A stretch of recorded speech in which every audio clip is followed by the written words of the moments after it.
So we're getting started now. This is a topic that a lot of people actually ask me as before, like, hey, what are different methods I can invest in real estate?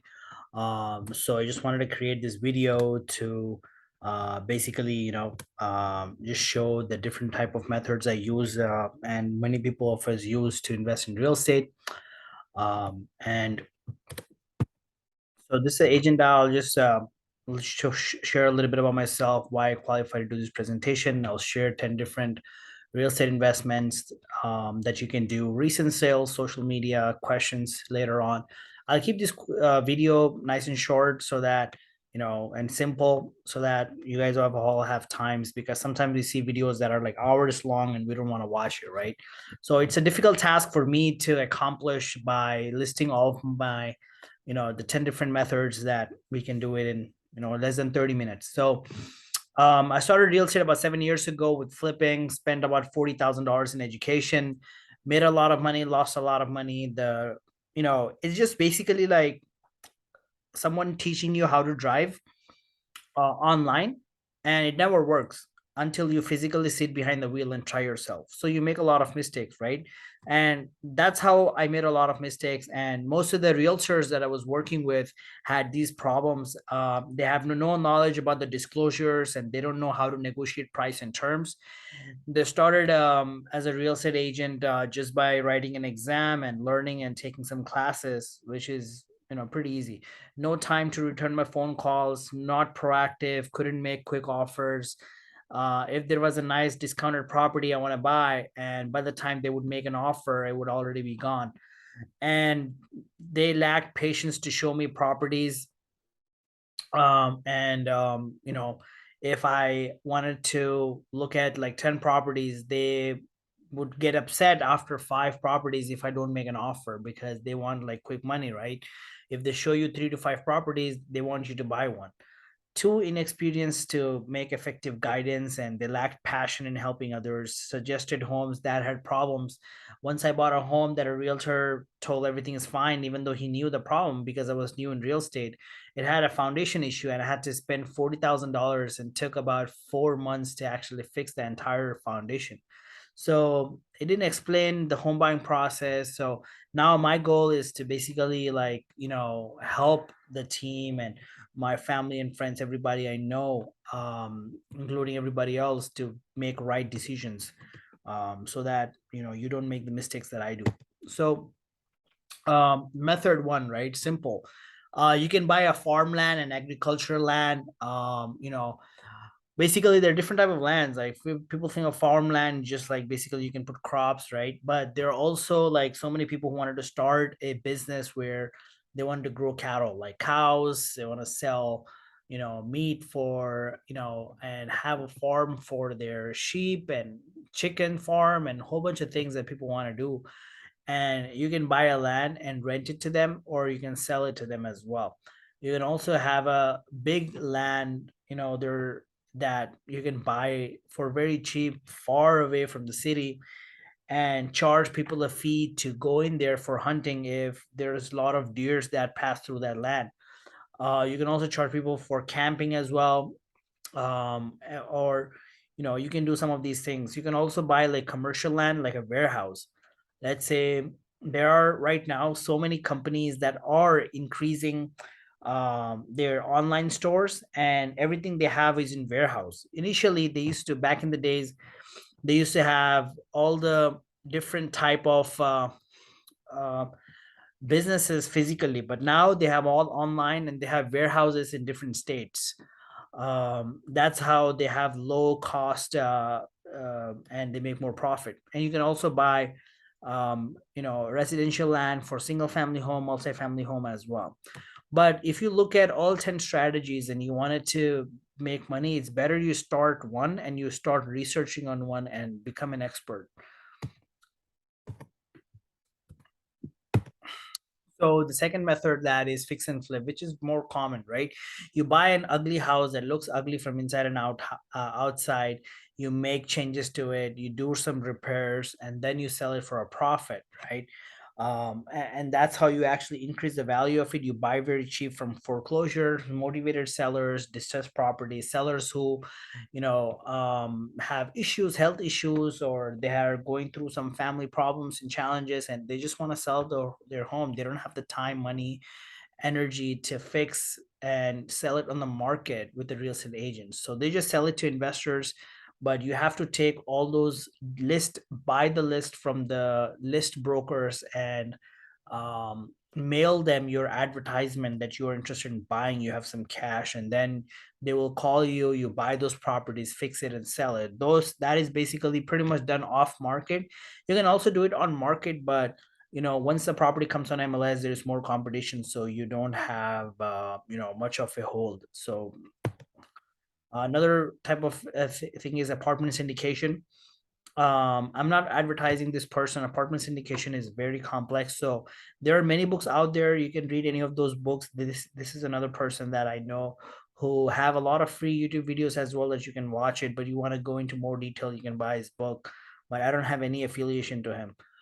You can pool funds together to create a syndication and create contracts and paperwork, where basically the syndication works is, let's say apartment building costs, like, let's say $20 million. Not everybody have $20 million, so about 100 people put together their shares. Every person have different shares. Like, let's say there are like about 100 shares. You can buy like 5 shares, 2 shares, 1 share. So depending on your share, you get the rent the property generates, and the person who is managing the syndication disperses that, right? So that is one way that you can do, or you can join an existing syndication as well instead of creating your own. You can buy multi-family. Another thing about the syndication is, the good thing about syndication, you don't have to like manage anything. You don't have to like put the tenant. You don't have to do anything. You just put your money in, and then you get a small cut every single month. And the people who manage, they do have a bigger profits, because they charge fee for managing and everything for it, so you don't have to worry about all that, right? Another type of investment that you can actually do is multifamily. So there is different type of multifamily, you know properties that you can buy. There's duplex, triplex, fourplex, sixplex, eightplex, right? So duplex, this is what I'm looking at. Duplex right in front of you, it's a picture of two separate units within a single property. Two separate units can be rented to two different tenants at the same time. And some people, what they do is, they buy this property and they rent one unit and they live into another unit, right? Something like that, you can do it as well, so that you're just looking at the property all the time. You don't have to like go to collect the rent. You can just knock on your neighbor's door and collect your rent. Triplex is basically 3 units, fourplex, and then it's just, and we think that, most of the people I know are in the state of Washington, but in the Seattle area. But if you actually go a little bit far, and you'll see the Tri Cities market, which is Kennewick, and Pasco, Richland. These are the cities that do have, a lot lower cost to own real estate. And so if you're buying in the main cities, then it's a little expensive. So if you're buying eightplex, I know, like, few years ago, I was in Minnesota, and a 8 unit building worth $850,000. The moment it came on the market, it was sold overnight, because that's how much demand it was in. Another type of investment is warehouse, right? So you can buy a warehouse that is just like basically empty big box, right? There, the things have changed a little bit significantly right now, where you have like online retailers, as I mentioned, where you can also rent it to CrossFit gyms. Nowadays, CrossFit is very famous.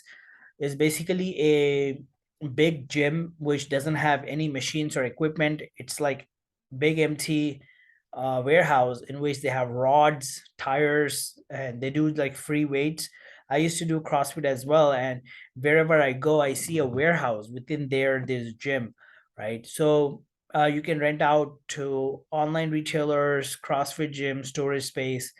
There are multiple type of investments. You don't have to just buy and rent it all the time. What you can also do is buy, make repairs, and rent it and increase the value, because the value of these warehouses are based on the income it generates. Let's say there is an empty warehouse which is not generating any income. What you can do is you can buy that warehouse, make some repairs, and put a tenant in there for like a 5-year contract, because the commercial and industrial lease is a triple net lease, and that's not like month to month, 6 months that we have in like general single family residential. This is basically 3-year, 5-year lease where they have to sign, and it's a triple net. They actually take care of all the maintenance and everything, so you don't have to worry about it.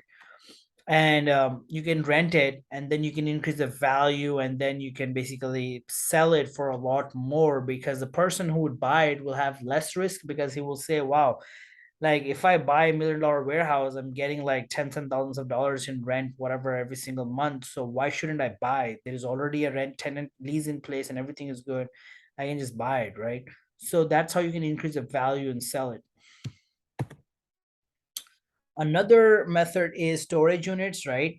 You can buy these small storage units that want to sell, but they don't have a good marketing strategy, and they're not running a profitable business because the people in that area don't know about it very much, right? So you can create some ads, you can buy that, you can create some ad, make some nice advertisement, clean it, make it some repairs, offer some discounts, incentives, paint the place, and then give it to the people. There are so many people that have small homes and they have a lot of stuff. Like there are also workers, independent contractors, handymans who have a lot of machinery that they take to the work, but they don't have space in their home to put it. Like some, if it's a carpenters, they have like chainsaw, they have jack, and so many heavy big machineries that they put on a trailer and take it. But that's not everyday use, so they don't want to keep it at home, and they buy these units to store it. Some people live out of state,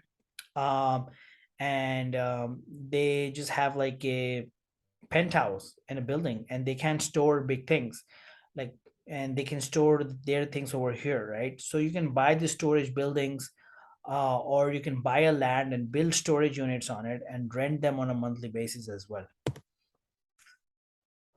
Second type of investment is a mobile home park, right? Mobile home park is basically an investment where you can actually get a mobile home in which you will be able to rent individual. But some people have more money, so they're able to buy mobile home parks. The one that you're looking at is a pretty big park, but you can buy a mobile home park with 15 to 20 mobile homes in it. Mobile homes are basically manufactured homes that are built in a company. They're been bought and placed, and these are very cheap. They go for very cheap as well. You can also buy a land and rent it to the mobile home owners, who can bring their mobile homes, put it in that park, and live there, and they can pay you rent for that mobile home, like $400 a month, $300 a month, depending on the area and the space and the market that you are in, and the value, what it brings. And you can do that as well. I have also done a video on mobile home investing. You can actually look at it in my channel as well. So there are like so many of these strategies that I have done videos on them in detail that you can look at. You can also buy retail stores as well. Retail space for the following things like ice cream shops, Subway, grocery stores, hair salon, etc. Right?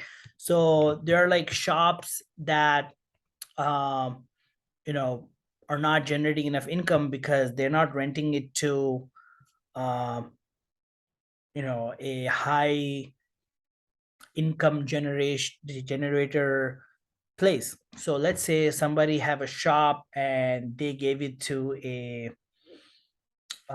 let's say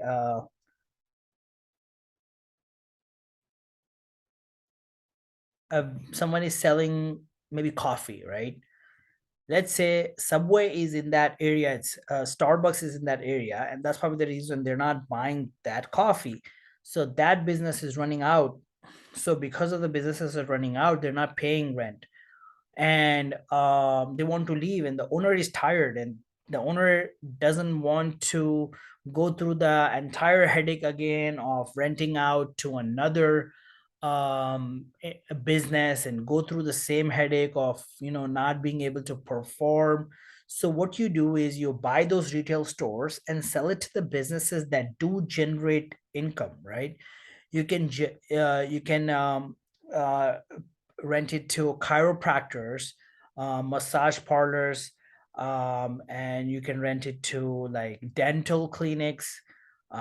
These are the you can give it to a corporate Menchie's frozen yogurt shops, grocery stores. These are the businesses that generate more income, right? So what people do is they don't know how to say no. So if a business is coming and you can see like, okay, they might not be able to generate and pay you, so you just say no to them and say yes to the people who actually can pay you. So you can buy these retail store spaces and rent them out as well. um, Another method is office buildings. Office buildings are cheaper now due to work from home. You can buy these at a discount and then make and rent it to like small individual offices, such as call centers, real estate agent office, shared space office as well.